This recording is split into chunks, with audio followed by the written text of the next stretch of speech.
Most photographers pick the wrong first lens, or they upgrade to the wrong first lens after their kit lens. They're looking for something that might be able to do landscape photography, or a lens that does street photography, or it does portrait photography. And that's where the problems start, because it can send you down a path that it's difficult to get off. Now, it's commonly acknowledged that you need a specific focal range depending on what genre of photography you're going to be doing. So if it's landscape, you're looking at maybe 15mm to 20mm. If you're doing street photography, maybe 35 to 50.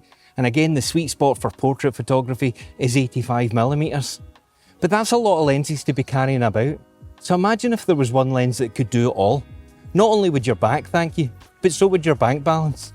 So let me use one of my amazing analogies. Now, if you were buying a car, there are plenty of different types of cars that you can buy. You could buy a sports car, which is great for going around the racetrack at high speeds, or you might be going on a long journey and you want to buy a comfortable car. Now, they're two very, very different cars and they're made for very different reasons. And the same applies to lenses. So if you buy something super wide like a 15mm lens to do landscapes, and then you decide you want to do portraiture, well, you've kind of hemmed yourself in, and it costs a lot of money to buy extra lenses instead of looking at something that's got a bit more versatility. So enter the Canon 20-40-70, and it doesn't need to be the Canon one. This focal range, depending on what system you use, is something that's going to make you a better photographer. It's often described as a jack of all trades, but if you get a decent one, it can be the master of all. And the reason it's so good isn't magic, it's the focal range. And once you learn what that focal range covers and how to use it, well, that's when you take the next step. So if you're just starting out in photography and you're looking for a little bit of help, I have written 2 ebooks, one in composition and one on how to get sharp photographs. And if you want to pick up both of them, there's a 20% discount. I'll leave a link in the description below, but back to the video. You see, the thing is, when we start photography, we kind of think we know what we want to do. I started as a landscape photographer and that's all I was going to do. So I bought myself a nice 15 to 35mm lens. And it was great. I went up to Glencoe and I got lots of great shots. But when I was in Albania last year, I spent a lot of time walking up and down the old streets and I realised that 15mm was far too wide and I couldn't get the shots that I was looking for. But fortunately, I had bought myself the 24-70 and I never had that lens off my camera the entire time. So just be careful what it is that you think you want to do. If you think you're a portrait photographer, then yes, maybe the 20-40-70 falls short of the 85mm, but it's very, very close. And again, yes, if you're doing landscape, 15mm is going to get you more of the scene than 24mm. But while you're finding your feet, 24mm is more than enough. And it's got everything in between. So the shots that you're looking at just now, they were all shot with the one lens, the 24-70, and I'm sure you'll agree they all look a little bit different. So make sure you don't just hedge your bets and say that I'm going to buy a 50mm prime because all I do is street photography.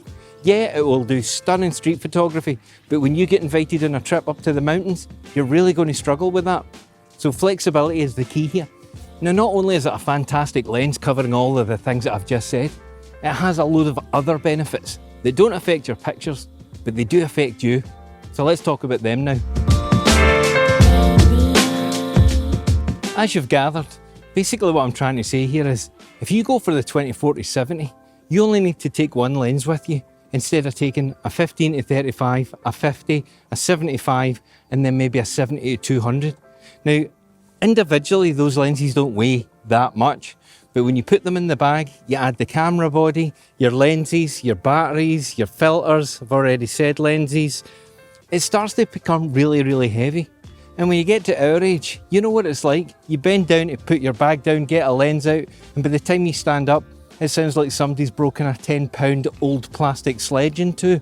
Or maybe that's just my knees. But it's a quality of life change that really can't be understated.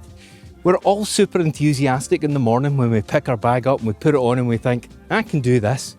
But see, 2, 3, 4 and 5 hours into the day, you start to hurt in your shoulders, your back starts to hurt, and your knees really start to hurt. And the bad thing about that is, it takes you out the moment and makes you think, I'm just going to go home, I'm tired now. And the shots that you might be missing because of that, well, who knows? And the other thing that it's going to save you in a quality of life improvement is you don't need to change lenses.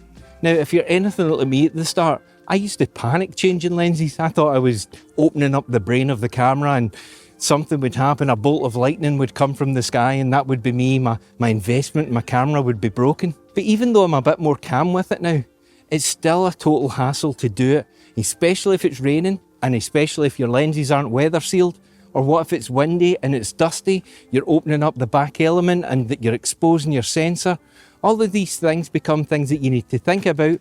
And if it's not a weather sealed lens, then you've got to go and find shelter to change the lens. And ultimately, all of these things mean you miss the shot. So imagine going out for a day with one body, one lens, and you don't ever have to change it. It really can't be understated just how important that is. Now, I know at this point you're thinking, okay, David, you're getting commission from the 20-40-70 industry, but I'm really not. And there are a couple of things about it that you need to know before you buy, because it's not all roses. So as I said, the 20-40-70 is a phenomenal focal range, especially for somebody just starting out and trying to find which way they want to go in their photography. That said, it does have its limits, because if you are going to be a true landscape photographer, then having a 15-20mm lens really does make a difference, because the distortion of that lens really stretches out the mountains and it also makes the foreground seem massive. And conversely, if you go to the other end and you're a wildlife photographer, then you're going to need something 200mm plus to catch that bird's eye in flight. But these aren't really restrictions or downgrades of the lens themselves, it's just a limit on what the focal range is. And the only other thing that I'd say is a little bit of a drawback is whilst it's super good at so many different things, it's a little bit boring. You know, when you shoot with a 1.2 50mm lens that's got a razor thin depth of field, or you're shooting at 500 or 600mm and you're seeing right into next week, there's an excitement using them. And again, when you're shooting at 15mm, it's absolutely mind-blowing what the camera can capture.